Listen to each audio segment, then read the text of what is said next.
ଜୀବନରେ ଟଙ୍କା ଆବଶ୍ୟକ, କିନ୍ତୁ ଟଙ୍କାରେ ସବୁକିଛି କରିହୁଏ ନାହିଁ। ଟଙ୍କାରେ ବଡ଼ ଘର ହୋଇପାରେ, କିନ୍ତୁ ପରିବାରର ଆତ୍ମୀୟତା ନୁହେଁ। ଟଙ୍କାରେ ଆଡ଼ମ୍ବର ଜୀବନ ମିଳିପାରେ, କିନ୍ତୁ ଭଲ ସୁଖ ନୁହେଁ। ଟଙ୍କାରେ ସମ୍ମାନ କିଣାଯାଇପାରେ, କିନ୍ତୁ ସମ୍ମାନ ପାଇବାକୁ ଭଲ ଆଚରଣ ଆବଶ୍ୟକ।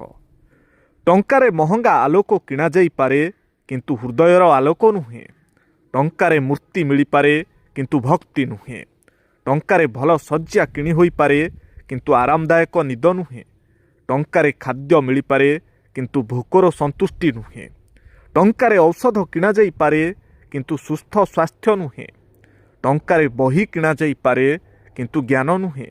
ଟଙ୍କାରେ ପାଉଡର ମିଳିପାରେ, କିନ୍ତୁ ପ୍ରାକୃତିକ ସୌନ୍ଦର୍ଯ୍ୟ ନୁହେଁ। ଟଙ୍କାରେ ଚାକର ମିଳିପାରେ, କିନ୍ତୁ ସେବାଭାବ ନୁହେଁ। ଟଙ୍କା ହେଉଛି ଜୀବନର ଏକ ଯାତ୍ରା ସାଥୀ, କିନ୍ତୁ ଜୀବନର ଶେଷ ଲକ୍ଷ୍ୟ କେବେ ବି ଟଙ୍କା ନୁହେଁ। କ'ଣ ସାଙ୍ଗମାନେ ଠିକ୍ ତ?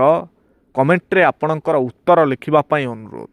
ଆଉ ଯଦି ଭିଡ଼ିଓଟି ଆପଣଙ୍କୁ ଭଲ ଲାଗିଥାଏ ତାହେଲେ ନିଶ୍ଚୟ ଗୋଟିଏ ସେୟାର କରିବେ। ଶରୀର ପାଇଁ ବରଦାନ ଏହି 14ଟି ସବୁଜ ପରିବା। ଗାଜର ଆଖିର ଦୃଷ୍ଟିଶକ୍ତି ବଢ଼ାଏ। ସବୁଜ କୋବି କ୍ୟାନ୍ସର ଠାରୁ ସୁରକ୍ଷା ଦେଇଥାଏ।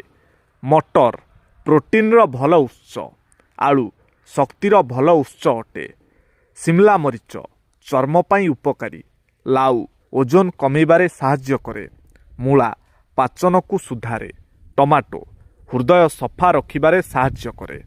ପାଳଙ୍ଗ ଶାଗ ରକ୍ତର କମି ଦୂର କରେ। ବାଇଗଣ କୋଲେଷ୍ଟରଲ କମାଏ। ଫୁଲକୋବି ପାଚନ ଶକ୍ତି ବଢ଼ାଏ। ଶକରକନ୍ଦ ଡାଇବେଟିସ୍ରେ ଲାଭଦାୟକ। କଲରା ରକ୍ତକୁ ପରିଷ୍କାର ରଖେ। ଅଦା ସର୍ଦ୍ଦି କାଶରେ ଆରାମ ଦିଏ।